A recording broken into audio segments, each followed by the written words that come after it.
Hi everyone, and welcome to another episode of Blame It on Marketing. We are super excited to have Ada with us today. She is the CMO of the Year Lithuania, which is very cool. I didn't even have to pull any Lithuanian strings to have this happen. It just came to us. So it's very exciting. We are going to be talking about ICPs today, and I wish we didn't have to talk about them anymore because I wish just everyone, got it and did it and it was fine, but that is not the case. So we will be doing a dedicated episode on ICPs, which I'm excited to talk about because I think we're all very passionate about that. So yeah, Ada, please introduce yourself.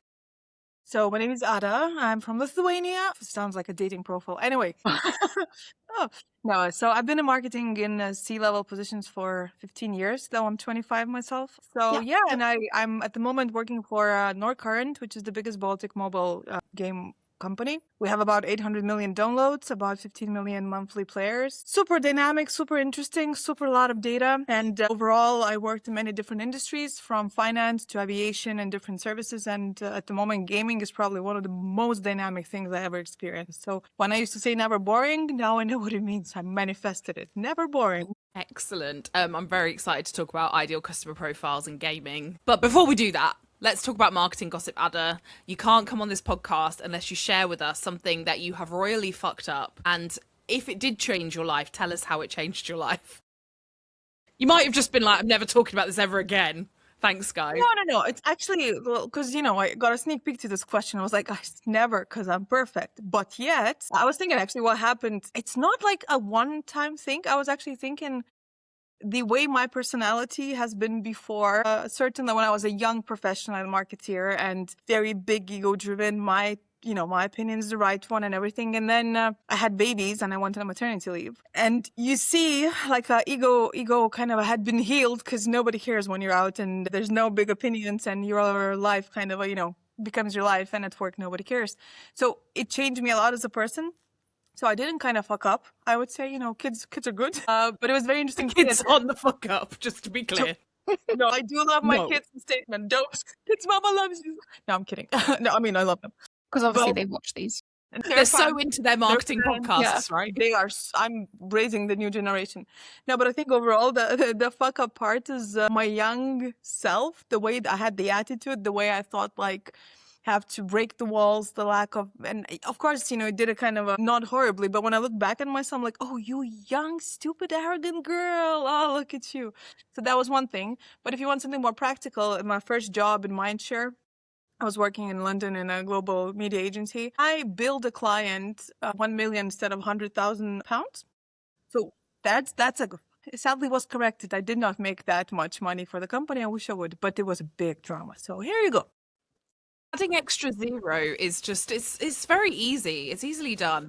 You know what it was? It's the points and the commas, Yes. Which is which? Well, a little bit there, a little bit there. Maths. It's not my strong suit. So yeah, that's why I always use a spreadsheet.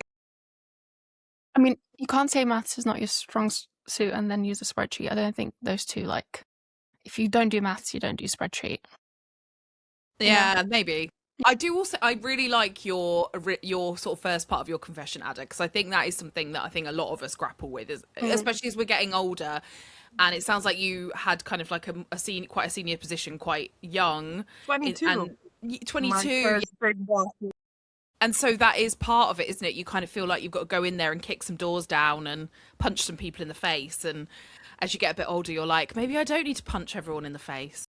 It becomes, it's kumbaya, my lord, it sounds, but it becomes it's a common goal. At this point, I don't have to prove anything to anyone. My success is company success. And it takes a while. I think it takes a while for all of us to understand, if I shine, but the team doesn't shine, it's not worth it. If we shine, but the result is not there. So it's, it's a common good and it's difficult. Maybe also what helped me now is the environment I'm in, which is more kind of appreciative of that. And if you're in a hardcore corporate where you need to, bend shoulders and everyone's like, oh, it's a fight, it's difficult. But I think the work quality in the end, in the right environment, that's what matters. I like it. We need some zen on this podcast. Sometimes we're a bit too fuck everyone. Yeah. And no, realistically don't. Yeah, I just started working with somebody that I've known for years, but the last time we worked together, I was 21. And I'm just a whole different human being now because I'm 32. And we had a call where I was quite sassy, not sassy, but like quite direct and quite like inquisitive of an agency we were talking to. And he was like, oh, she's like Bruta's back, Brutal Ruta. And I was like, oh, she never went away. I've just developed other personality aspects, you know, like I can bring her back, but you know, there's other things to work with now. And we just had a good laugh about it. So yeah. Yeah, Bruta's not the only personality in the toolbox now. No, exactly. Well, Ooh, wonderful. like that. So It works well, doesn't it? I'm gonna call myself Bada from now on. Yes, guys. Add a I bada. love it. Yeah, works on 2 levels as well, not just Yeah. brutal, but also, you know, like bad bitch, badder. Yeah, absolutely. From now on, I'll be like, today in the meeting, it's Ada or Bada. You choose. Cool. Yeah. Yeah. I love it. I love it. So let's start with like really stupid basics, right? What is an ICP actually meant to be? So I'll talk from my perspective. I always take a thing that I'm not lecturing. I'm not an academic professor. So for me, it's the clients that bring us the most mutual value. I perceive it like this. So a group of clients that brings us as a group the biggest value. And I think a big mistake a lot of times we do is we confuse it with demographics or personas or target audience. And that's definitely not that. And a lot of times it actually kind of pins the problems like, no, but we are targeting this to 25-year-old women. And that is not ICP. That is your target audience, which is not necessarily a good thing. And it's very broad and not necessarily very valuable. So I would describe it like that, I think. Yeah. So what are some of the aspects you would be looking for? So if you're trying to evaluate who's the most valuable both ways, what are the aspects you're focusing on? So overall, you know, I kind of want to say don't lean just on data, but firstly, you lean on data. So you look at the people who bring you the most monies, because we all like the monies. And then basic math. We do. Where do you find the monies? You look for patterns. You look for the patterns which are repetitive and that you can apply to say, okay, well, these 10 clients, saying minimal, for example, or whatever numbers, have something in common. And that's how you start building the ICP kind of groups, because it can be number of ICPs on different levels. But basically, you start from the data and you go backwards into building your client base. And a lot of times, these are maybe not even the clients we have right now, but you can look into like lifetime value and acquisition costs and retention costs and see, well, actually, this would be my client because that's where the money lies. Yep, absolutely. And then what's your view on who owns the ideal customer profile? So obviously, traditionally, it's something, it feels like it gets filed away in a drawer somewhere, doesn't it? Along with all the other marketing stuff, personas, etc. But when I've seen an ICP work the best, it's been where the product team have actually kind of been the ones that sort of own it, with marketing input and data, but they own it because they're trying to build for the ICP, right? But what's your view on that? Do you think that's for us to own, or do you feel like it works when someone else does? It has to be everywhere. In my opinion, it has to be everywhere. So if you put it in marketing, it's going to be left as a targeting tool because there's only so much we can do in marketing. We can use it to perform the messages, sort things, and so on. In product, definitely, because when you know which people bring you the most money, what are the behaviors, what are their needs, likes, economics, and so on, you can build much more for that audience. Customer support. If your target audience are the best, are 90-year-old ladies who need to live in Canada and like beavers, you're probably not going to go like, hey, stop, you know. It's very niche. I like it. As it should be. Well, I'm not judging those ladies who like, you know, knitting and beavers. But the idea also, what the process a lot of times is, if you have the group that you identify, it's good also to take some individuals you can interview to understand the patterns of the group, how to communicate, what do they need, what problem are you solving? Because a lot of times, you know, there's no problem solvement, there's not a product. Or the product is like, we're better because we are more pretty. So, which is difficult in gaming because we ultimately all solve kind of the same problem. But if you're selling services or goods, these things should be in absolutely every department. Maybe accounting can live without it, I would say. I do love it when the CFO knows the ICP. Then it always makes your life easier. Like you're in a meeting, you're like, oh, hello. Yeah. You know, do you? Fabulous. In gaming, we call them, well, of course, we call them the whales. So these are the big spenders. Yeah. Yes, they're called the whales. So not about the size, but the amount of money they spend. So what we try to do is, of course, depending on a game, sometimes you have a list of like 50 people or 100 people, whatever. These are like super big spenders. But again, you look at the patterns. Why are they playing? What are they doing in the game? What's the motivation? Is it the show of how good it is? Is it the creative part? So, and then you start also basing on those because you understand how much profit they bring and how much this casual player brings. And our CFO definitely knows what a whale is. So I love that. Maybe we need to start introducing this Ruta into B2B SaaS. Yeah, We're going after the whales, guys. Yeah. It's interesting for me now. We're working with, for example, Chinese with China with social media and the different wordings they have for different things. So, for example, it's not related to ICP, but just fun names. So they list their audiences of KOL, key opinion leaders.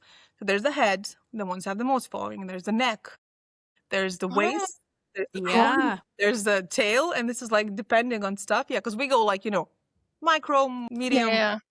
They have layers and they all know about it. So I'm laughing at my team like, you're gonna be my head and you're gonna be my tail. So I love it. I never obviously we all talk about marketing in a fairly westernized English first way. So we all kind of use the same words, but obviously in a whole different market with a whole different language, they'll have different like metaphors for different groups, etc. So yeah, that's actually really interesting. So the other question that I actually wanted to ask, so as you mentioned, you kind of were an agency and then you've worked in several different sectors, B2B, B2C. Has working in gaming changed how you perceive ICP, or has it changed like how much you appreciate it because it's kind of different, I assume, than normal B2B?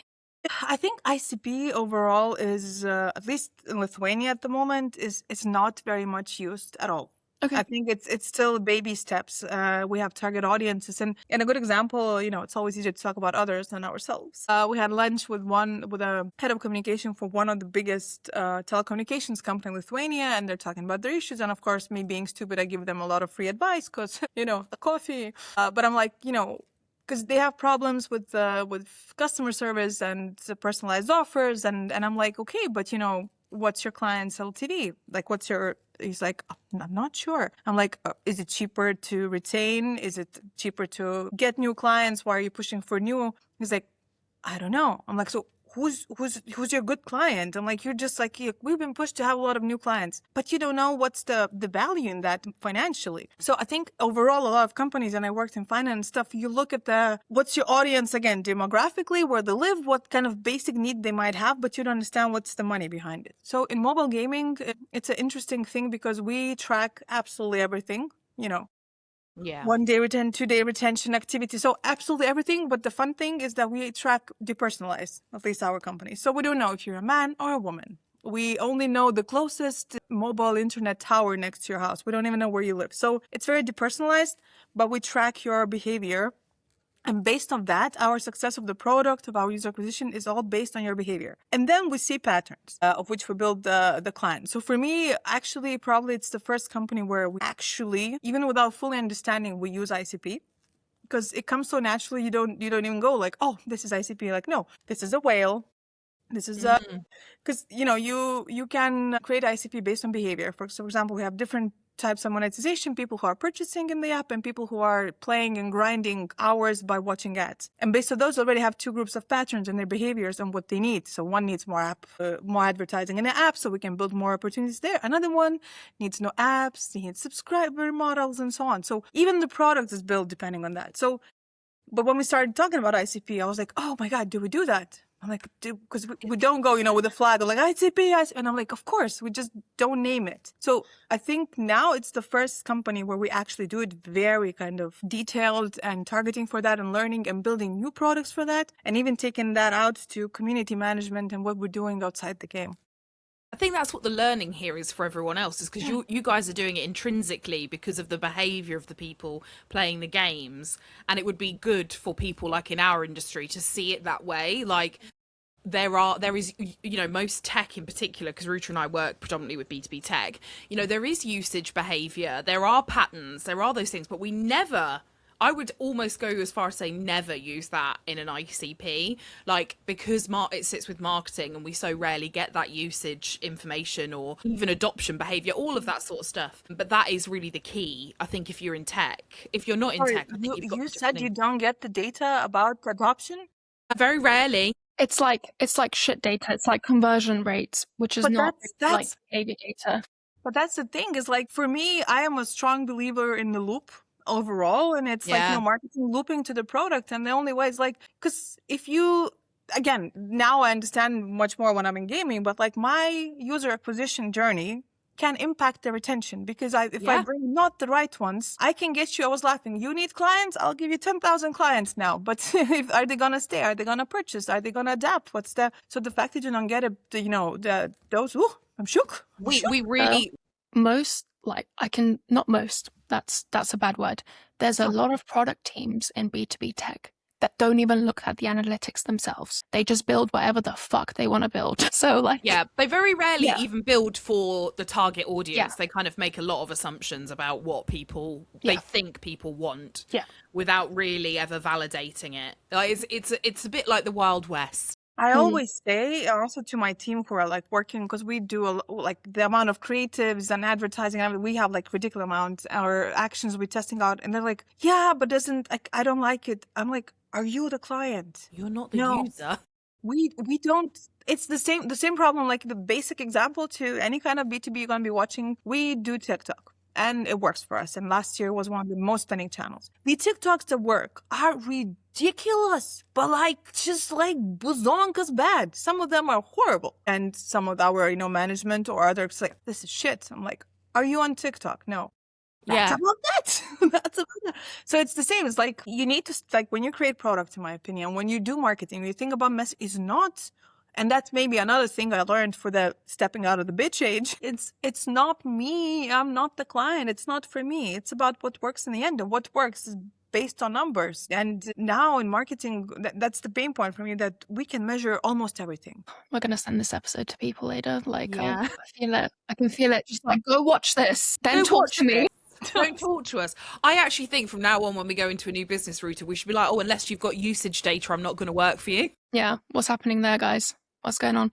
I'm about to start a contract, and I think we're going to revamp the trial process, which I now am very like inspired / cognizant of all the things that I want from this conversation to be worked in there and the data that we want. So I'm excited. So obviously you guys are using ICP like so intrinsically, you don't even call it that. You don't need to talk about it. Can you give us like a practical example of something that you've done based on that you're kind of proud of and that you thought was a very good experiment or very good outcome? Yes, took me a moment. So for example, again, now and for us, a lot of things come back from the data from outside within. It's not we're sitting there generating, so you kind of have eyes and then test it out. So if we're talking, for example, from marketing side, we had a TikToker who created a little video playing our game really, really fast, like crazy level fast. It had some traction. We did some whitelisting for the B2B people. It's when you pay money from somebody's flow. So we push kind of organic content. This little beautiful Indonesian lady has now 900 million views. But what happened out of that? Cool. Yes, we're that popular. But what happened out of that and what we started doing is she created a community of people who are like that, who are moms staying at home or working, and they're playing the game. We started seeing what they need. We started pushing, build kind of an audience based on her and her community, because we saw the people around her playing and started streaming themselves. Out of this, we have like 10, 15 hardcore streamers in Indonesia. And year on year, we grew 683%, if I'm not mistaken. Because again, we started putting money, we started, using acquisition, but we didn't before. Like we wouldn't go like, oh, Indonesia is the place to put money in mobile gaming. It's like not, boom. And out of that, she formed a community. Out of that, we analyzed how much, what are the purchases? Is it worth? Because same thing can happen with all due respect in India, but the money value is not going to be there. And so this is an example where you kind of look, of course, it was kind of, you can say it was easy because we had a success story and so on, but it can be done the same way in a B2B. You have some clients who are high power usage and you see good data. You go like, why we and not others? Why are we better for you? And out of that, you can build and see what's the pattern. Because a lot of times, again, people come and they're like, oh, this is the product, because I am on the end of a lot of sales calls or pitches, or I have a next wonderful tool that's just going to change your life. And they sell me things that I don't need. But in that process, I'm like, oh, but do you do this and this? And I'm like, yeah, we do. So this way, like, understand your best financially clients, see why they're choosing you, and then go from there and try to see what you can build around similar companies. So kind of a D2C example, but it can be reapplied with very good outcome.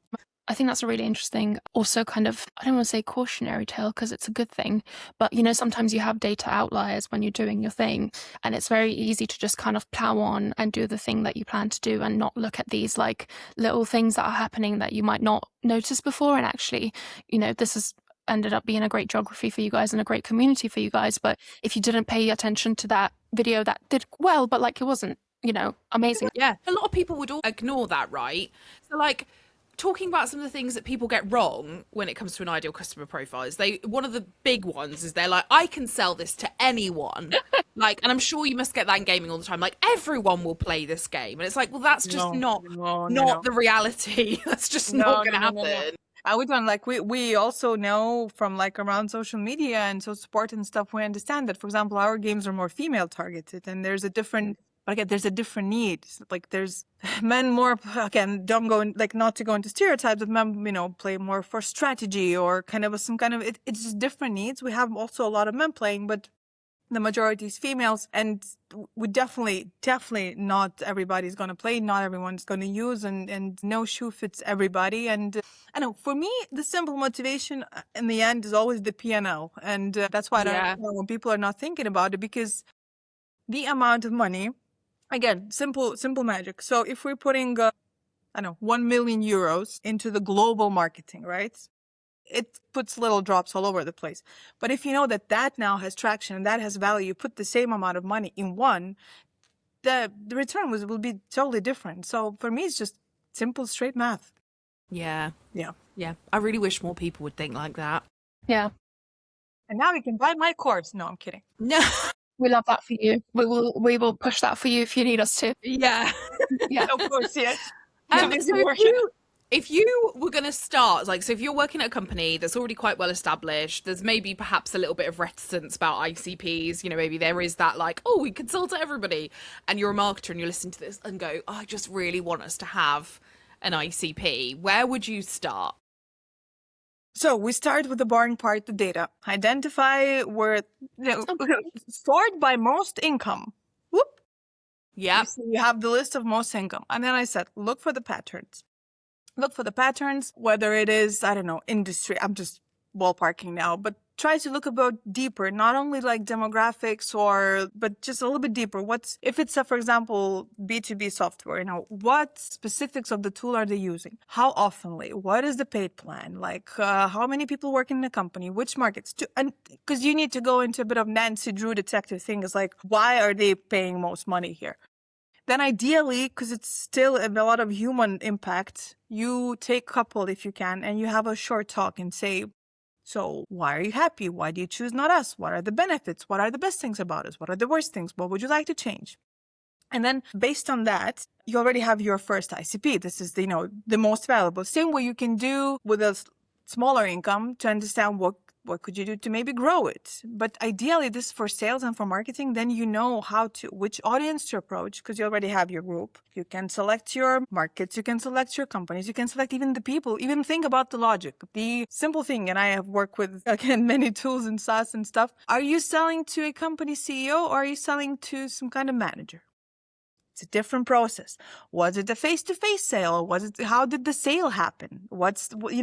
These are the touch points, because the conversation, if you talk to search and sell or to me as a marketing manager, are different conversations, and the sales message is different and positioning is different. And so understanding these things and the patterns of the groups, you can group your marketing and again, then measure what you get out of it, how much to invest where. Maybe it's worth to do a very good party for the whales, let's call them, and then you will have a big, revenue from there. Or so first look at the data, identify the groups, identify the patterns, and then dig deep into the whole client touch points. How did it happen? How they came? Who you talking to? What's the communication? Talk to them if you can, because a lot of data is there. And sometimes you think they're buying us because of X, and it's not true. They're probably buying you because of totally different reason that you solve. And what's the pain point that you're solving? Because at the moment, for any SaaS, especially in business, you have to solve something. Otherwise, you're just an extra tool that it's expensive and nobody needs. One of the, I guess, difficulties sometimes with SaaS is that you are selling to one person, but the user group is a whole different group of people. And then obviously, if you're looking at usage data,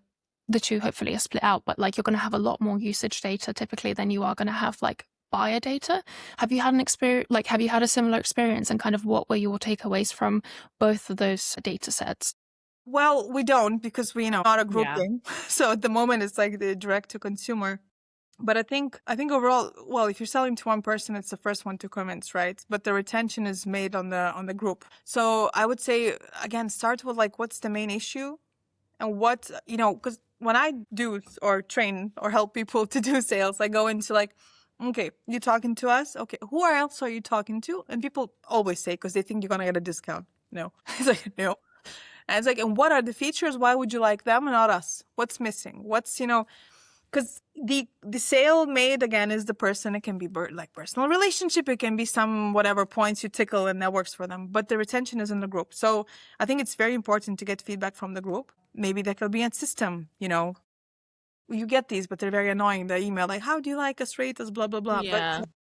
But even Google now does these things where it's a team traveling around Europe, talking to the teams, like, to extend the team, like what's working, what's not, what would you do differently? So you have to also talk to the team and get feedback as much as you can directly, because when the group is happy and something's working, then the salesperson will be like, I brought a good thing, everyone's happy, let's continue. So, and also it's all, in the end, it's all about the value, because, in business, yes, there's some tools that you forget to unsubscribe, but mostly every single month I get the invoice for a million tools we use. I go like, do we really?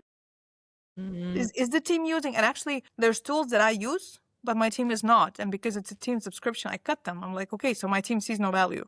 That's it. Yeah. I don't know if that answers the question, but... No, definitely. I think it's one of those things as well where I'd say that is where your usage data is so critical as well in like forming the relationship with, like, in our case, maybe it's an admin, someone who's an admin versus a user. If you don't have that usage information, you can't feed that back to the admin, because sometimes the admin, in some weird cases, hates the platform, but the users love it. That happens, and then they want to keep it, but you want to get rid. Like, it could be the same for you, Ada. Like, you could have your whole team using something, but you hate it. But if they're all using it, and you could see that, you would keep it. Yeah, absolutely. I think also, like, when you're thinking of retention and actually scoring what a successful client is and a successful ICP, that probably the speed of uptake and the feature usage from the users is going to be a really good indication of whether that client is the right client. Even if, like, the admin seems a bit weird for you or the company seems a little weird, maybe there's something within that to, like, health score or whatever CS want to do with that. 100%. And also, again, me and my monies, but to attract a new customer, it's much more expensive than to keep an old one. If you track usage data, you see red flags. The team involvement is dropping. Out of 15 active users that have accounts, 10 are using. You can go back and say, hey, what's not working? We are nowadays not inventing bicycles. We have very little differentiation in every tool we have. It's like we're all pretty much selling same. Yeah, with a different package and, one extra with something. So we're fighting for very little attention. So customer service, identifying problems before. The best service is always when they solve their problem before you go and complain about it. So data usage is another thing. You can do it for a smaller group. Again, identify your ICP, track those mainly, and you see some kind of, red flags. You go and be like, hi, what's up? What's happening? Can we help? And you're going to keep the client, I promise. And it's going to be much cheaper than to get a new one. So yeah. Amen. So, Ada, before we let you go, we love to talk about marketing gossip.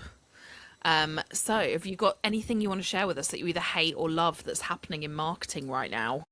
Well, you know what I hate? So I love AI, but I'm a big AI tourist. I use all the tools, but what I hate is all the 97 million experts now who are telling you how to optimize for AI. Just make a website, www.yourbrandnameplusreviews.com, and it's like, guys, for 1,000 years, I'm older than Google. Like, we never knew fully how Google operated. Like, I started my career in search engine optimization, and it's always a shadow thing. You kind of know the main things you have to do, but there's always something you don't know, because if we would all know, it wouldn't work. We'd all do it, yeah. Exactly. So what makes you think that optimizing for, LLMs and AI is going to be 10 times more easy where you just put a little website? Yes, some things are very kind of basic and logic that you need a lot of PR articles, you need like high scoring websites. But those, experts that are like, just do this, just buy this. It's like, no. And I hate that people buy it and they come to me and it's the same thing. It's like, oh, we're just going to do this website. Like, my brand is the best. And the AI is going to think that. Yeah. Also, we're dealing with like $1 billion AI models. Like, they probably are a little more advanced than that. Just saying. Yeah. No. Ruta, you're wrong. The website, Ruta is the best marketing in a person in the world.com, and that's it. And it's how it's going to work. Love it. So that's my hate.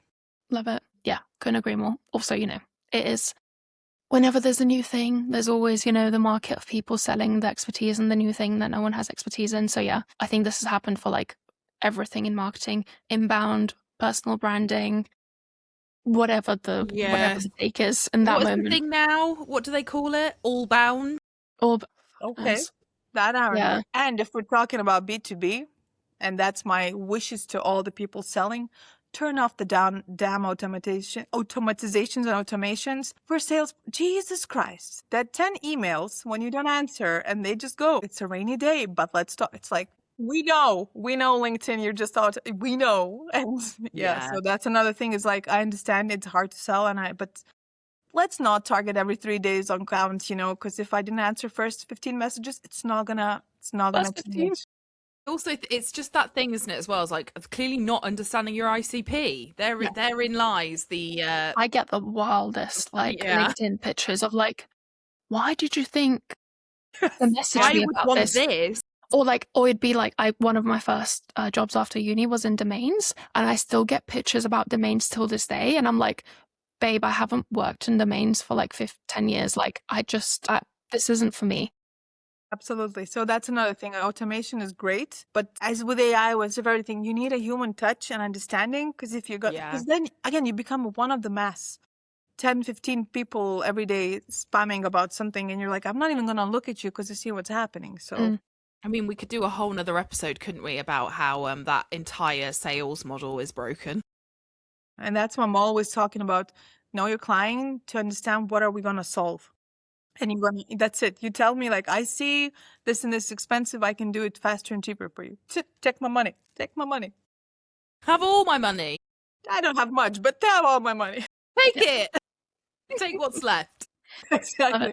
Well, thank you so much, Ada, for joining us. It's been a really good conversation. And I think it's great to have your, a D2C perspective on ICP. Wow, that's a lot of that's a lot of acronyms. But I think, it makes it more tangible and more actionable, and I think we can all take that away and make ours more actionable, which I think is probably the thing that's missing in B2B, at least for me. So thank you so much. You've been an inspiration, and we hope to see you on a live stream once this comes out. So if you've watched this episode, Ada will be on a live stream at some point, so come join and you can quiz her all about gaming and ICP and all of those good things.